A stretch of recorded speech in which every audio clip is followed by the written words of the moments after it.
there. Great day, everyone.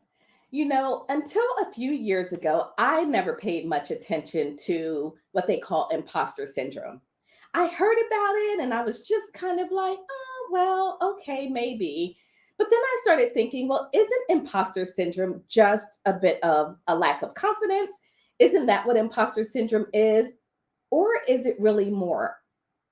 Is this something we need to dive deep into, or is it something that we can just patch up and be on our way? So today's show is dedicated to anyone that has ever felt like their achievements were not enough, that they did not belong, anyone that has ever felt like maybe they were a fraud and didn't quite belong at that seat at the table. Well, we're here to tell you that you do belong at that seat at the table, and we are going to break it all down to you today for you today as we prepare to lead above the grind. Let's get started. Hey.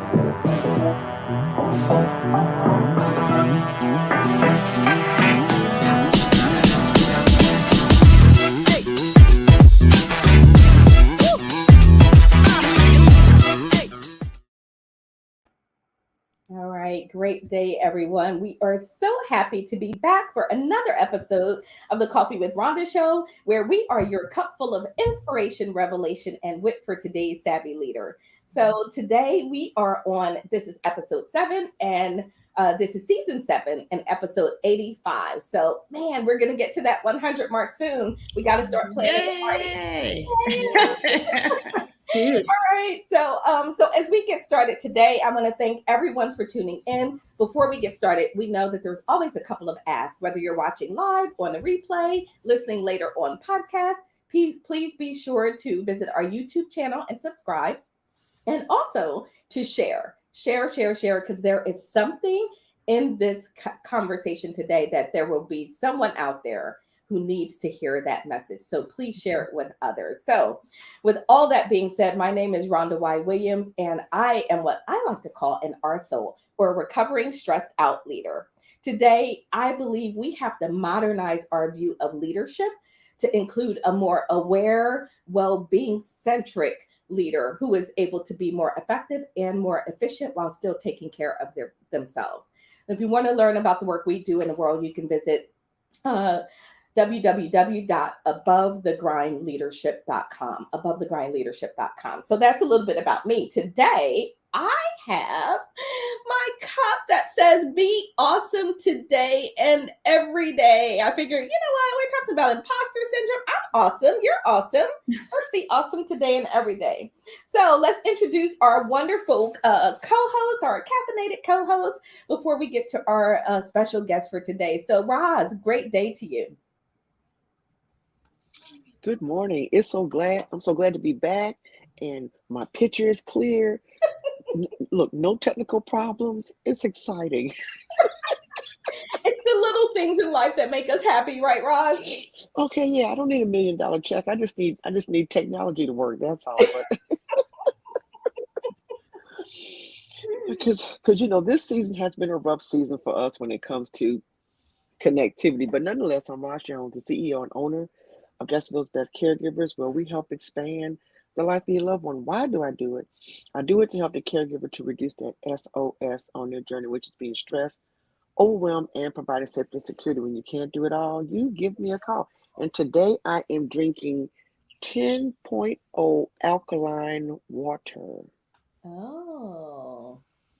All right, Raj, you got me already. As we're starting the show, I'm already feeling like a little bit of an imposter. You got alkaline water. I got coffee in my cup. Okay.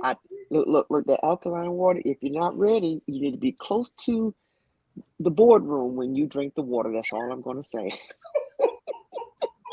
Thank you. Thank you for that for that public service announcement. Awesome. Thank you, Roz. Mireille, good evening to you. Hello, good morning to everyone. Evening on my side. Mireille tuning in from Perth, Australia. And I am the greatness engineer. And what I do as a greatness engineer, I help you unlock your greatness and unleash your highest potential so that you can perform at the highest level. So that's Mireille Toulekima. And today I'm drinking green tea. So I'm not getting close to Rose. She does. she, No, stay far away. so welcome everyone. Thank you. Thank you. Great day to you, Mireille. And we want to welcome our special guest to the coffee table. Welcome, welcome, Alli. Thank you so much for joining us. We're super excited to have you and all of your knowledge and wisdom on this topic with us. So tell us a little bit about who you are, where you're based, and then tell us what you have in your cup. Okay, well, thank you for having me. I love the introductions. I feel like very much at home, and this is the right place for me because all of your philosophies deeply resonate with me. So I'm so happy you asked me to be on the show. I'm calling in from Ottawa, Canada, which is the capital of Canada. Maybe not everyone knows that. People probably think it's Toronto. I'm actually originally from Toronto, but I just recently moved to Ottawa. Who am I? Okay, so I am an imposter syndrome coach, and I've been doing that for just over a year and a half. I spent my entire career in the corporate world, having a pretty celebrated career in sales. I worked at companies like Salesforce. I worked there for 8 years and other kind of tech startups. So heavy into the tech sales space.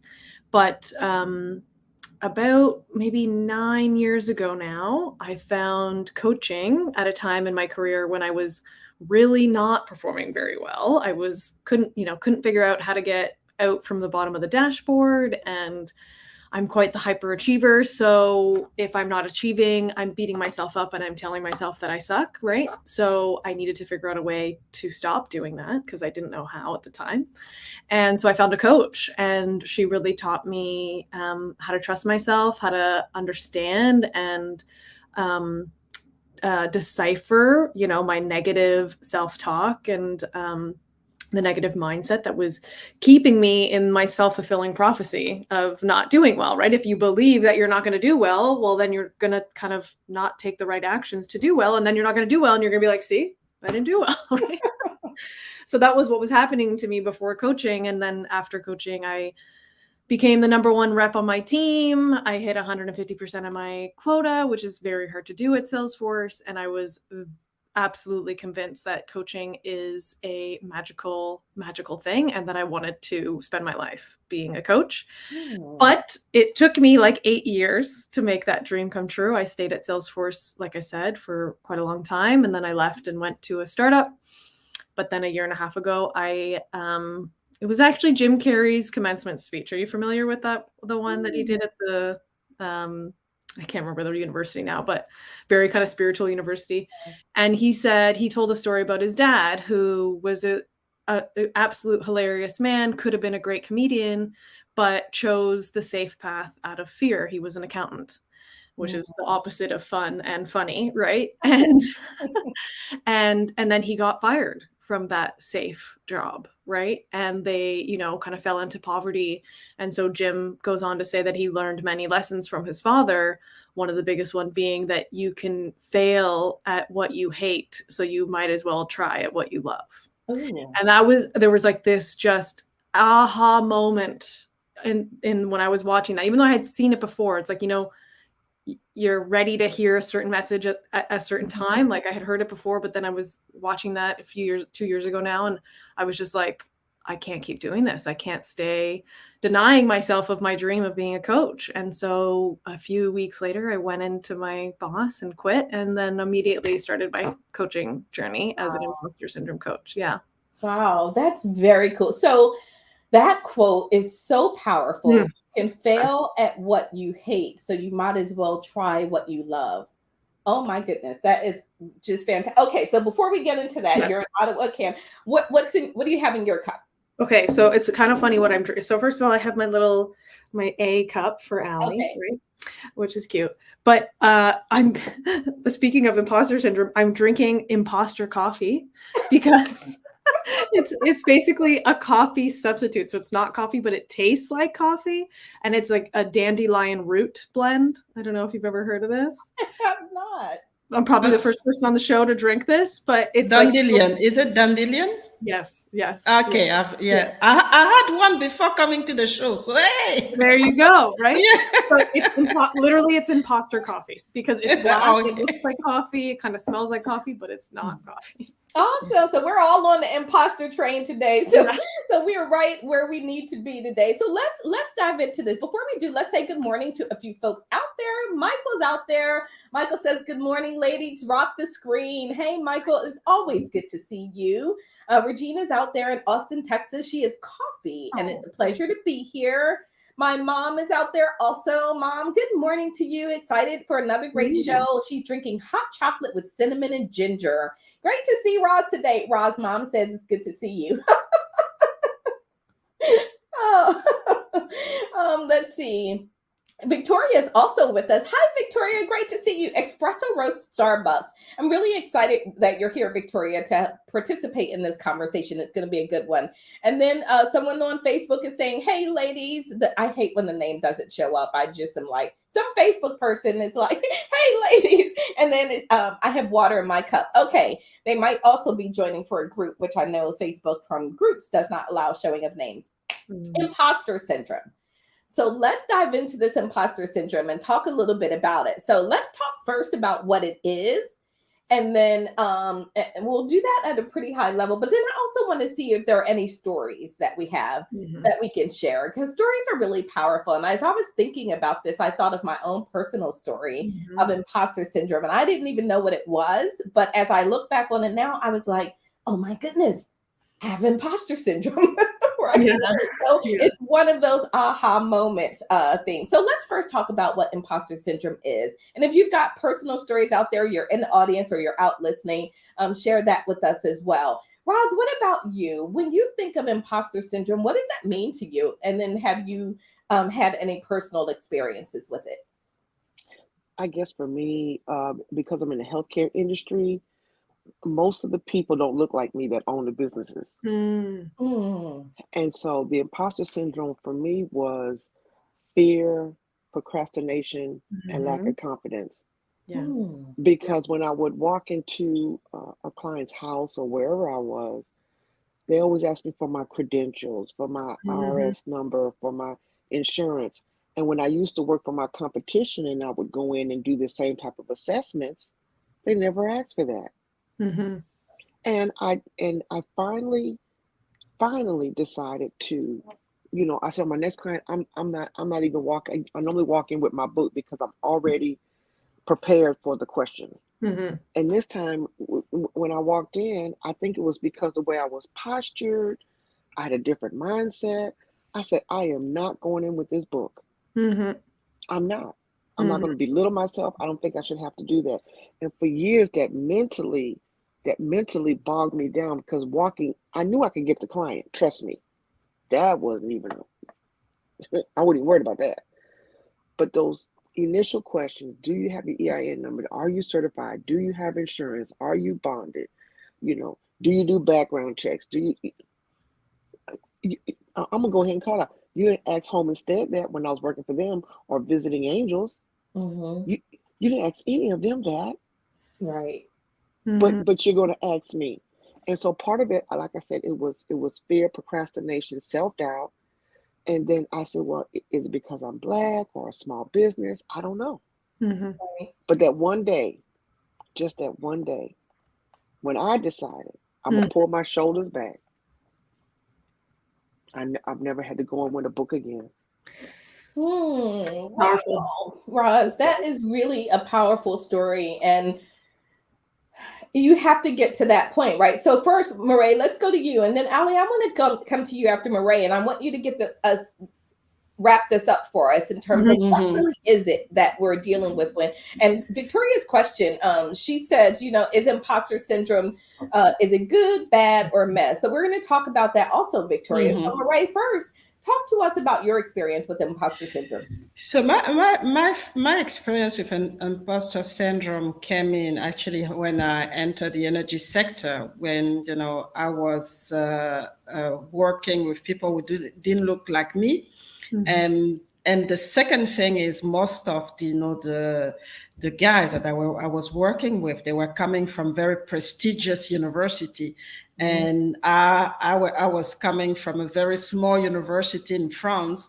So I felt like I didn't belong. I was scared, and I already had my list of excuses to say I'm not going to succeed. And it was really hard because you start to beat yourself up without even them starting to challenge you. So you're already going with such a low self-esteem and not really being positive about anything.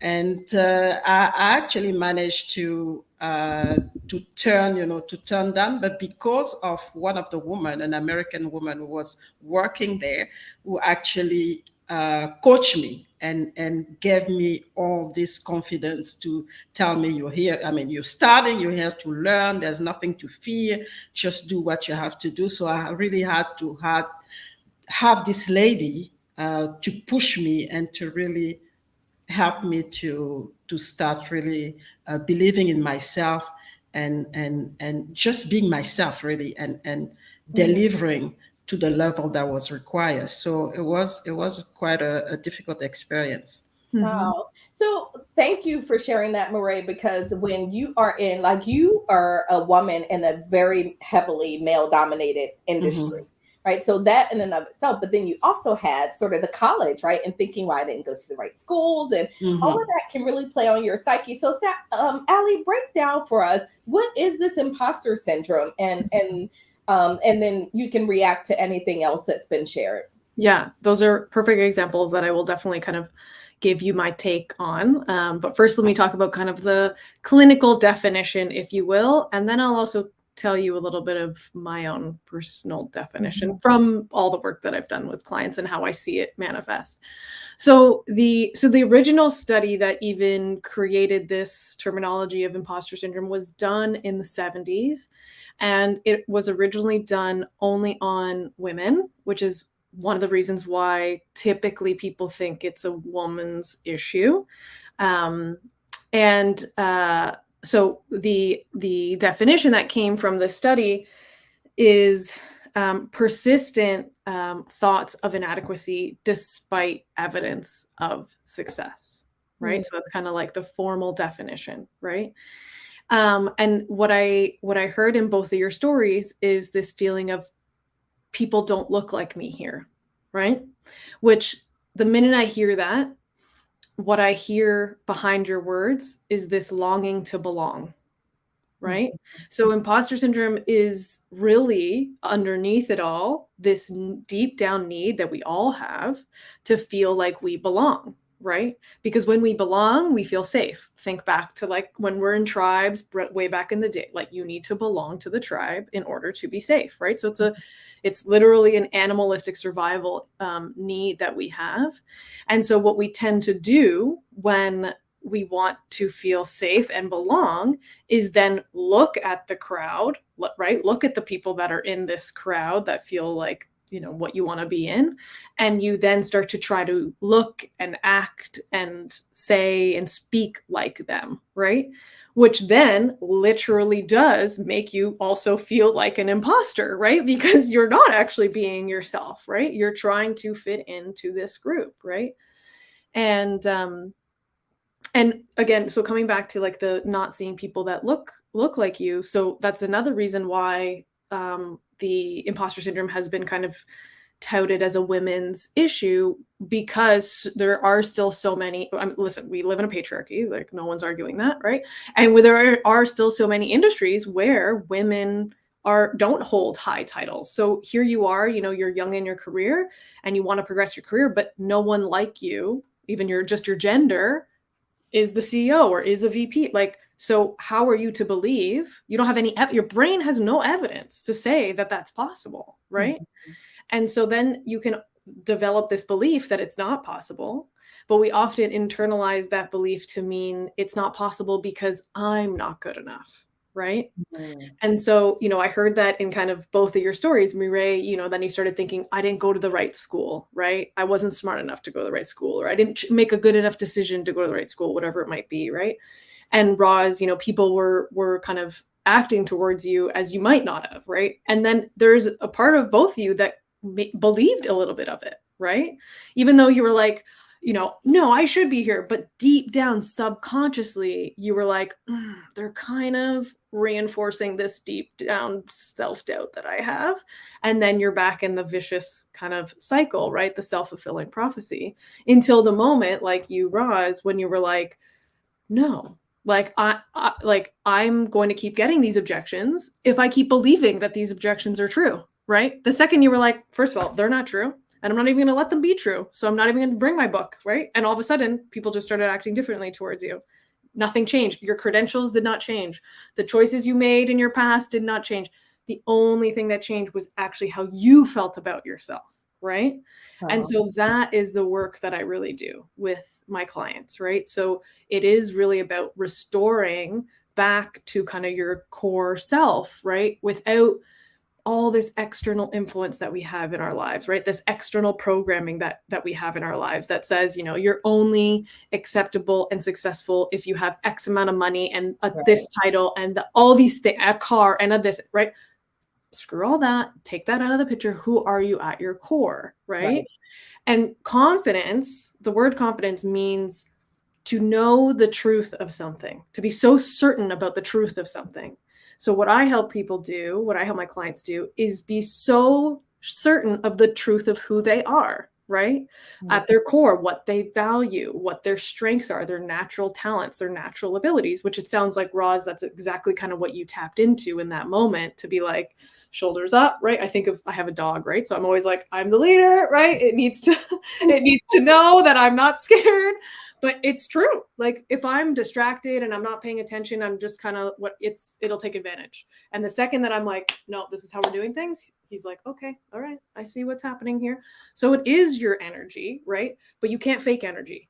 You have to actually do the work, the inner healing to truly believe those things about yourself, right? Truly believe that, you know, your strengths and everything that matters to you is important. Sorry, I'm turning it on because it's hot.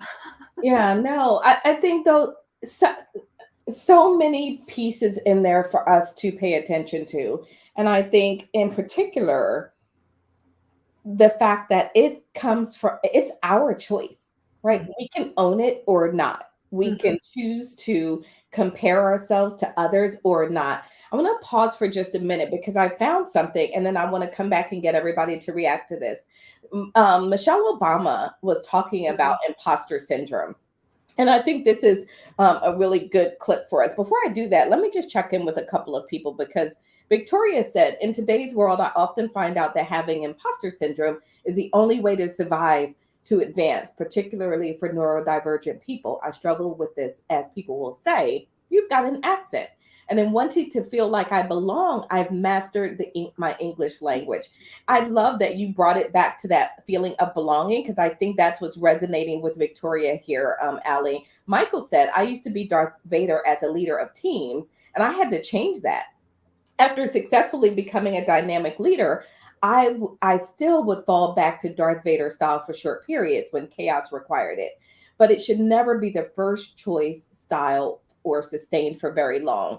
So you're speaking to, Michael, the ability to jump in and out of character, right? To adjust to the situation that's presented before you. And then Victoria says, I love this. You cannot fake energy.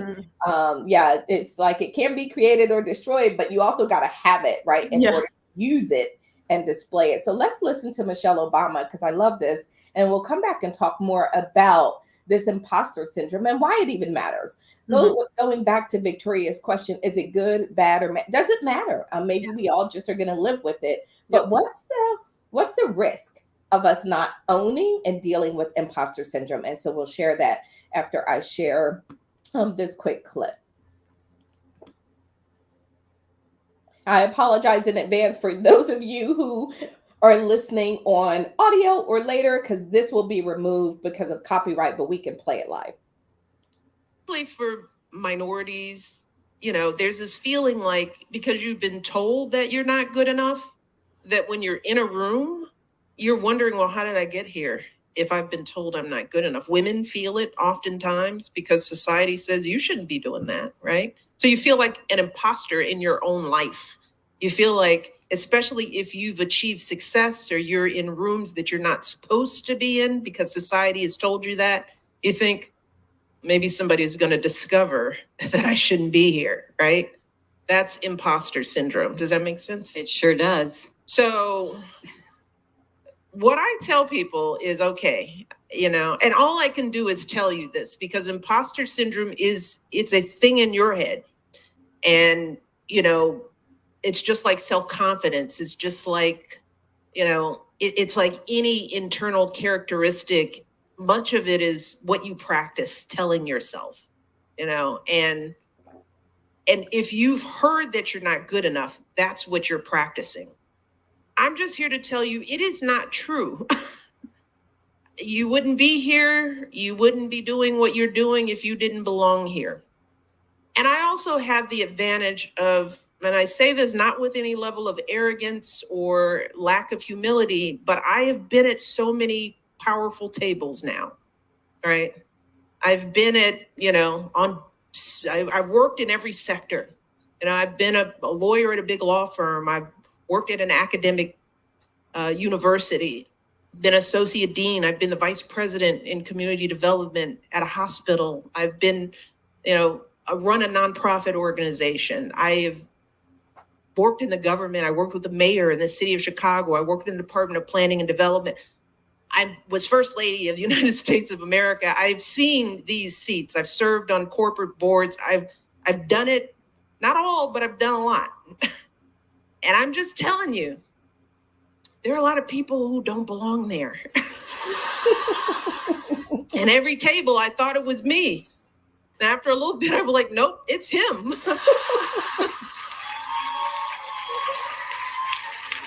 It's this guy who's sitting here talking. But they all act the time. so well. They act like they belong. That's because they've been told they belong there. They don't. Mm-hmm. But there's a presumption. That's what I'm saying. It's in his head too. It's like, I belong here. And I'm like, no, you don't. So all I can tell you is that the person sitting next to you was told, based on nothing, that he belongs there. And you were told that you weren't. Both things are wrong, oftentimes. So what I had to learn to do for myself was being, age helps you with imposter syndrome. So I'm 55 now, and I've seen it. I've been waiting to be as bad as people told me I would be, I've been waiting for when I was going to fall and mess up and fail. I've been waiting because that's what they said. I didn't belong at Princeton, right? All right, I'll stop it there. It goes on probably another couple of minutes, but hopefully you all sort of see why I wanted to share that, right? That conversation, and that other people belong somewhere that you don't. Mm-hmm. Right. And how often are we living in that, like, oh my gosh, I can't do this and I can't do that and that sort of thing. When I first got my first executive role as a chief nursing officer, so I got the role with confidence, right? I knew I could do the job. But then once I got in the job, I was like, oh my God, they put me here. I was like, shh, oh my God. At any moment, they're going to find out, like, what in the world? Like, why did we put this woman here? Yeah. Right. And that was how I was living for a time. Now, what's interesting, and Alli, you can also speak to that. I was doing the work. Totally. So it's not about truth. No. It's about feeling. right? So let me get you all to react to Michelle Obama. Let's go do a round robin and circle back to Alli. So Roz, your comments and reactions to what Michelle shared. I know how she feels because when I was growing up and going into these different rooms, like all of us have, I used to be the only one. And you look around like, am I supposed to be here? First of all, I'm the only Black person, so I felt like a raisinette. And and every time somebody would walk in the door, you're hoping it's going to be another Black person. So that you're not the only one. So I'm not the only one. And then, I would always talk to my mother after, and the first thing she would ask me is, "Were you the only one?" And I'm like, "Yes, ma'am." And it was a running joke because a lot of places my mother went, because she was breaking barriers, she was the only one. And so she said, there are going to be places where you go where you're the only one, and I want you to be prepared for that. But I was never prepared. Yeah. I was, even though I heard her experiences, to actually walk in the room and be the only one. And, I wasn't the only woman. I was the only, maybe Black, brown, Latino, the whole gamut. But now when I walk in and I'm the only one, I'm like, yes, there's benefits in being Black. Awesome. Thank you, Roz. Mireille, what about you, your reactions to that Michelle clip? No, I can relate because I've been, in position where you are in boards with, very powerful people, and you sit down and just like Rose was saying, you're like, okay, when is the next person looking like me is gonna be here? And and and so I don't have to be the only one, and it can and it's just yourself telling you all of this. And because sometimes those men didn't actually say anything to me, it's just me thinking that no, I don't belong, and I shouldn't be here. This success is too much for me. I have to go down again to be safe, So it is an internal battle that you have to go through, and it's really funny because from a very young age I've been basically the only one, but it keeps coming because I was actually at some point raised when I went to France and left my family to study. I was living with a white family, so I was always the only one. But this imposter syndrome, was coming all the time, and I really had to work hard and have mentors and coaches to really get me out of it. Yeah, I love that, Mireille. And Alli, I think this is a perfect segue for you as you talk about not only your reaction to the clip, but why it matters. Like, why shouldn't we just brush imposter syndrome aside and just, just like, oh, whatever, it doesn't really matter. Yeah. So I love the fact that she, her Michelle Obama, right, and all the weight that she holds and her talking about. And I just love that how she said neither is true. Right? It's not that they should be here and I shouldn't be here, or I should be here and they shouldn't be, right? Like none of it is actually true.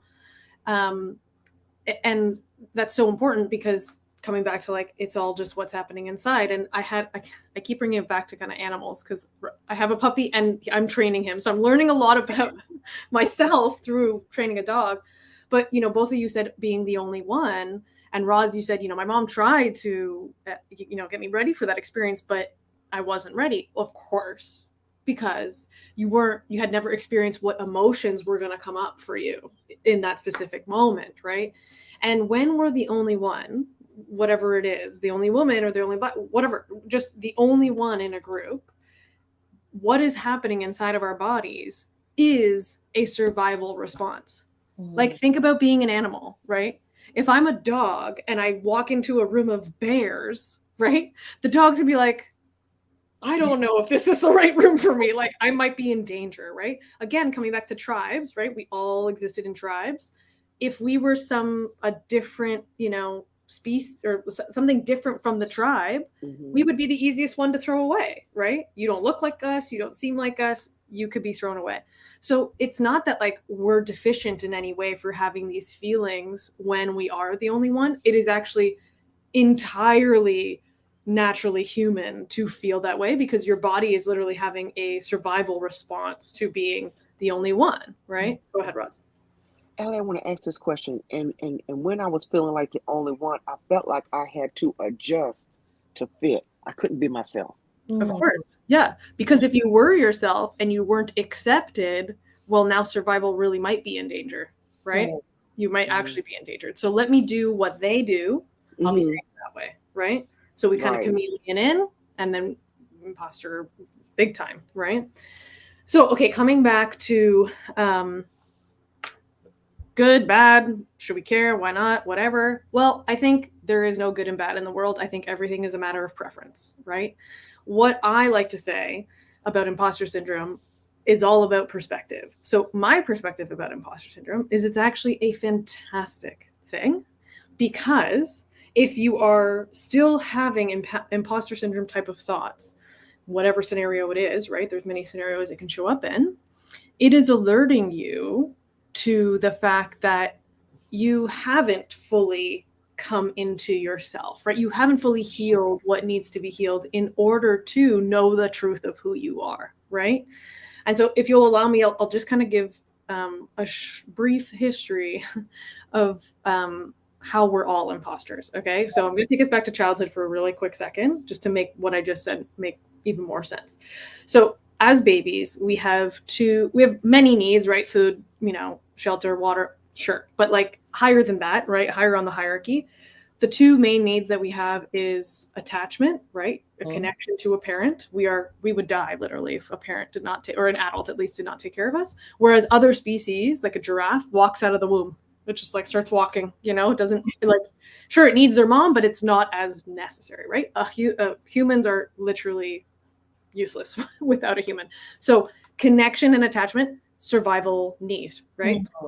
The next need that we have is authenticity, meaning to be able to feel all of our feelings, right? To be able to just experience what it means to be a human at all times.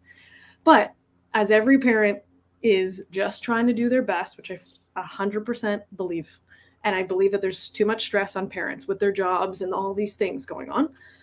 There are times when your baby is either crying or expressing a feeling or need, and you're just like, I just need you to stop, right? You're just like, stop it. Or like, big girls don't cry, or like, you kind of try to get them to stop doing that or ignore them, right? There's all these parenting techniques of like how to get them to stop, tantrums and all this kind of stuff. But in that moment, the child, that makes sense. For adult, I'm like, I get it, because there's so much going on in your life. You need this child to like behave, right? But then you need them to behave because you have too much going on in your life, right? You have no like threshold. Your stress level's so high that you're like, this child needs to behave better so that I don't have even more stress. And I say that because back in the day, a woman's job literally stopped when you had a baby. That was your only job. You did not have a career and a this and a side business and you are a mother 24 hours a day. That is all you do, right? That's not the case anymore for women, right? So we have to, sleep train them and do all of these things that actually kind of go against human instinct, right? If you're a gorilla and your baby gorilla is crying, do you think that mother gorilla is going to be like, if I just ignore that, my child, you'll be fine, right? No, the mother gorilla is going to immediately go to their child. But yet humans were like, just wait it out. They'll figure it out. And so, and again, this is just an adaptation to our current life, right? But what happens for the child is we don't know that mommy and daddy are stressed and they got stuff going on. We internalize the fact that they're telling us to be quiet or ignore us. We internalize that experience to say, it must be me. I must not be lovable enough, right? And crying and tantrums, those feelings aren't acceptable to be expressed in this family, right? And so let me suppress what I'm feeling and let me just be what mommy and daddy need me to be so that I can be loved and accepted, right? So I can get that connection and attachment. Wow. So we've learned at a really, really young age to suppress our feelings. And when we suppress our feelings, we suppress who we are. We suppress our authenticity, right? Meaning that all of us are really imposters because we're not actually being our truest selves because we've learned to suppress that true self for a very, very, very long time, right? So, coming back to, is it good or is it bad or meh? I think it's a great thing because if you are feeling imposter syndrome, to me, it's like it's your signal that like time is up, my friend. Like you've been suppressing your true self for far too long and it wants to come out. Wow. Right? It's like being called to come out. And the second you start addressing the roots of your imposter syndrome, right? Some of the childhood stuff and the belief system that's on a loop in your mind, you can start to free yourself from imposter syndrome and free yourself from that inner critic and the self-doubt that keeps you kind of in these, loops and these cycles and keeps you not advocating for yourself or feeling confident and not getting what you ultimately want. Because when you don't believe in yourself, then you'll self-sabotage to make that come true. Wow. Well, Alli, so it really is maybe that if we're paying attention and if we heed the signs, it can be that signal for us and can be potentially a turning point for us, right? To sort of really step into, like you say, Mireille, our greatness and who we are destined to be. So, all right, so let's do this really quickly. I want to start to move into solutions. And what can people do? Because if this is true, that at least 70% of the people will experience imposter syndrome at some point, there's a lot of people out there who will go through this. And what do they do? So we're going to talk about what we can do in order to help ourselves get past that in a moment. Before we do that, let's do quickly our top two. So we like to ask a top two question, mix things up a little bit. And so today we're going to ask our top two questions so that you all can begin thinking about it, and we'll come back and get your responses. Today's top two question is your top two favorite breakfast meals. Like if you had your choice of breakfast meals, what is it that you really, really love? So we're going to do our top two after that. If you're out there in the audience, start thinking about breakfast. What would you want to have if you could absolutely have anything you want, your favorite breakfast meal? And we'll come back and get our panel's response right after this.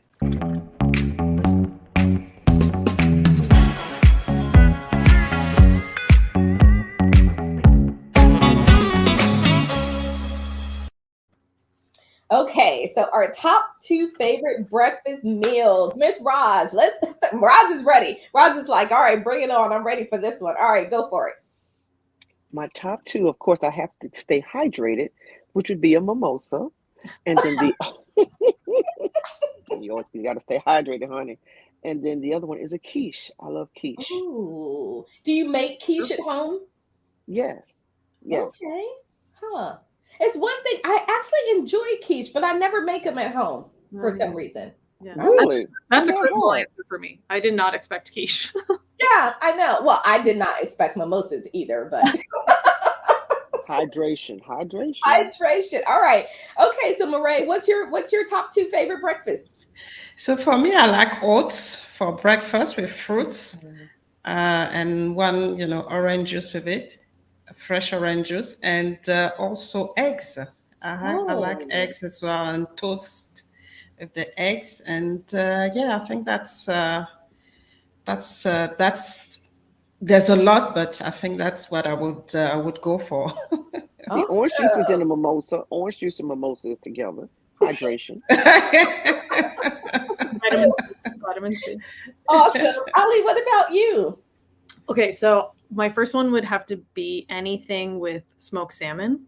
I love smoked salmon. I just had it this morning, quite frankly. So I had a really good breakfast this morning. And then I'm going kind of like indulgent, right? I like oats too, but like that's like Monday through Friday. Yeah. I'm talking like if I'm going for breakfast. So yeah, anything smoked salmon Benedict, or smoked salmon with cream cheese toast, eggs with smoked salmon, the whole thing.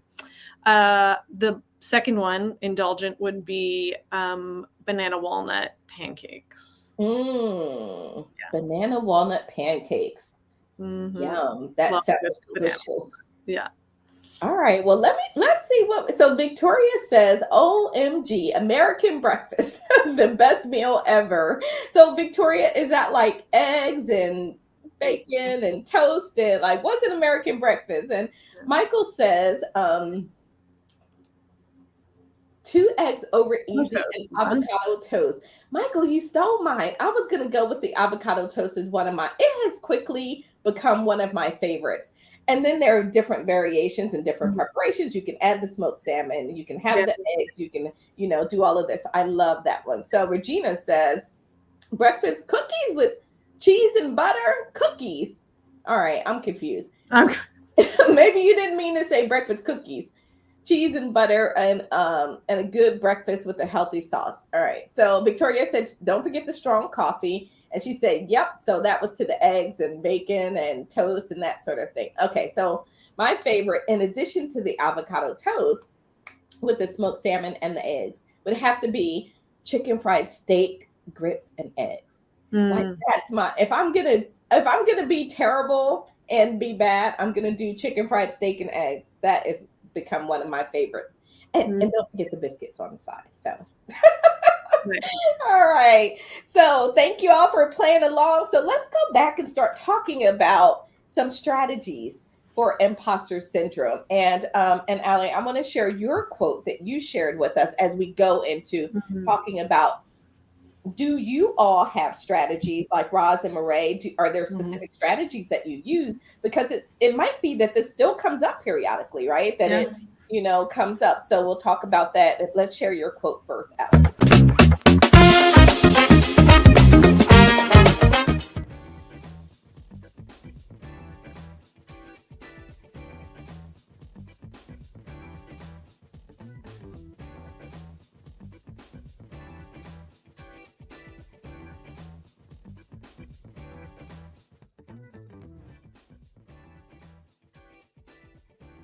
Imposter syndrome thing going on, but here's where I'm going next. So Mireille and Roz, Mireille, you're unmiked already. What strategies would you recommend for helping people overcome imposter syndrome? Yeah, I think that there's a self-awareness to know those triggers that trigger the imposter syndrome. I think that's one thing. Know yourself. When you see it coming and you have those triggers, so you can adjust your thinking and your internal conversation, and just be yourself basically, and understand that it's okay, whatever is happening, whatever people think. It's not, you're not responsible for that. You're responsible for what you think, for how, you react, and that's all. And really have this boundary, telling yourself, whatever people think about me, it's none of my business. I will focus on myself. And really celebrate, the moment when you have success, to really give you the positive energy that that actually gonna give you the self-confidence that you really belong, you really deserve what you have, and really talk about it. I love that. Great strategies, Mireille. Roz, what about you? What would you recommend? I was writing it down, and I said, learn the facts, share my feelings, and share my failures, and do the inner work. Love that. Yeah, I was like, basically, that's it. Yeah, and the facts are such an important part of this, right? Because most times when we're talking about that imposter syndrome, we are already doing it, right? We feel like we're imposters and we feel like we're fake, but we're there doing the work. Right? And we're showing up every day and we're getting the accomplishments and the achievements. So those facts, I think, are important. Alli, give us some of your thoughts in terms of some strategies that people can use. So, coming back to the facts, what's so funny is every single one of my clients, in the first call that I have to see if there's a fit, they'll say like, that they don't feel like they're doing enough at work, and like they might get fired, and all of these things, or they're not going to get promoted, whatever it might be. And I always ask them, have you gotten that feedback? Did someone tell you that like you're not doing good enough? And they were like, oh God, no, never. That they've never said that. And I was like, what are we talking about? right? So coming back to like, it's in here. That's all that's happening, right? Yeah, no, Roz, I think you summed it up very, very beautifully, because, and I'll just give maybe like my spin on that, which is, and so did you, Mireille, awareness is where it starts. That's where I start with all of my clients. So really becoming acutely aware of the triggers, what you specifically say to yourself when you're triggered, and get very clear on it, like write that stuff down, right? And get very clear specifically about the type of self-doubt, the type of self-sabotage that you have, right? So is your type of self-sabotage constantly staying busy, right? Like, okay, I just need to get busy so that I don't have to face the truth of who I am, right? Maybe your type of self-sabotage is always needing to be the best, right? Maybe your type of self-sabotage is needing to be perfect, right? So you don't send out it takes you 6 hours to write an email because it needs to be perfect, and then you're behind, and so on and so forth, right? There's different types of self-sabotage, and they're all pointing us, they're all like a window into kind of the childhood experiences that we had that led us to that mental operating system, right? That mental self-sabotaging operating system. So get clear on who which kind of self-sabotage you are, that awareness, what it says, when it's triggered. And then the second piece is by becoming aware, then you now have an opportunity to pause, right? It's like between the response and the reaction the stimulus and the response, there's a pause, right? And so when you pause, you can then decide, am I going to believe this thought that just came up that's telling me that I'm not supposed to be here, or I'm not good enough? Or let me check in with my facts, and do I know something else to be true, right? Is that thought that I'm not supposed to be here and is that what I want to choose to believe today, right? Is that going to empower me today? Probably not. So what do I want to choose instead, right? So like, for women especially, this thought often comes up. Let's say you wake up in the morning and you're like, I feel fat and ugly today, right? That's a self-sabotaging thought, because what are you typically then gonna do if you have that thought? You're probably gonna put more makeup on, you're probably gonna eat less, right? You're gonna do these like things to try to make yourself feel better, right? But what if you could pause and say, wait a second, is that true? And but not even is it true, do I want to believe that today? Like, what happens in my day if I start to believe that, right? I'm going to feel more insecure. I'm going to, do all these things. What happens if I believe something different, right? So rewriting the thought, rewriting the script, because when you rewrite the thought, you will then start to act differently. And now your brain has new evidence to then start to rewire your brain, right? Yeah. If you always do the same thing, you're always going to have the same evidence, and your brain's just going to keep those circuitries alive. But if you do something differently, now your brain has new evidence to say, when I don't beat myself up, good things happen, right? And now your brain is like, oh, let's wire that circuitry, right? So, and I want to be clear here too, that I'm not going to then go tell myself I'm the skinniest, most beautiful person that's ever walked in this world, right? Like, no one's going to believe, that's ridiculous, right? Like, superfluous, no one needs that. But the new thought is, I have a healthy body that is going to lead me through this day, right? Because isn't that true? Isn't that a fact?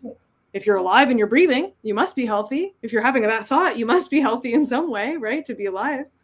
So, it's not about affirmations or like positive messaging. It's actually coming back to Roz's point, to actually rewire your brain with the facts, right?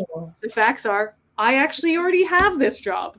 I don't need to prove that I need to, that I should keep this job. I already have this job, right? So on and so forth. There's so many other examples, but yeah. Love that. Thank you so much. So much in there for us.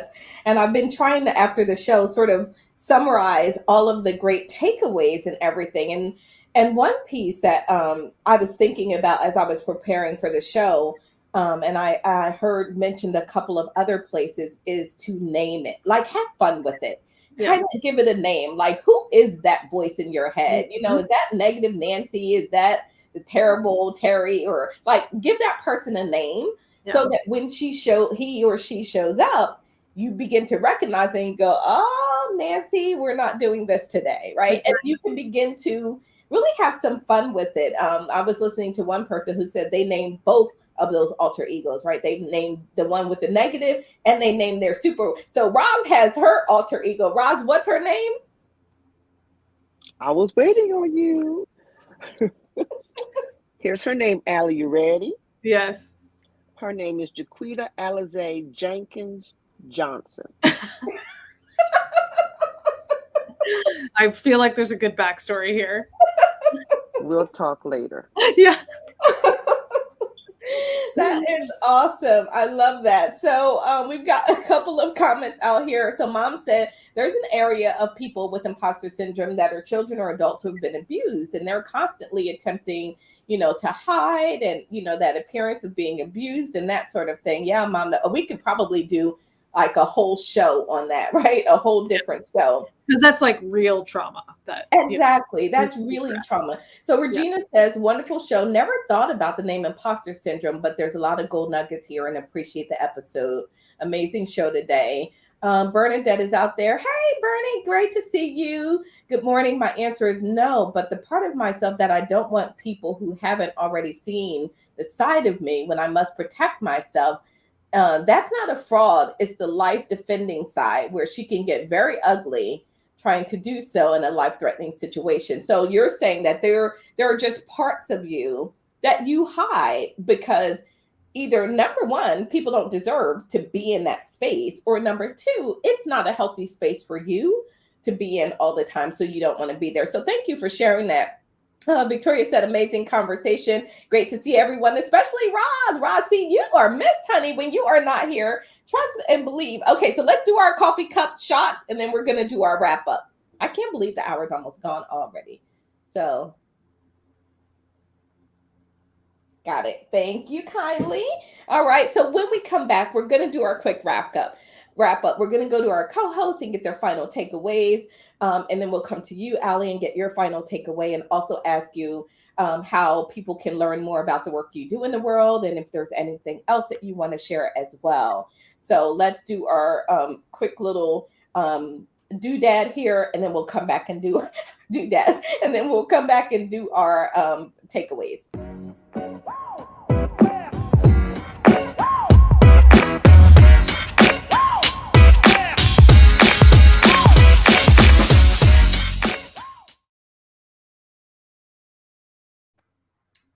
All right. So what's in your cup? This final segment is about what you're leaving with, what we put in your cup today. Hopefully we filled your cup with something wonderful and beautiful, food for thought, and something that is informational and that will help you move your life forward. So Mireille, let's start with you first. What's in your cup that you're taking away today?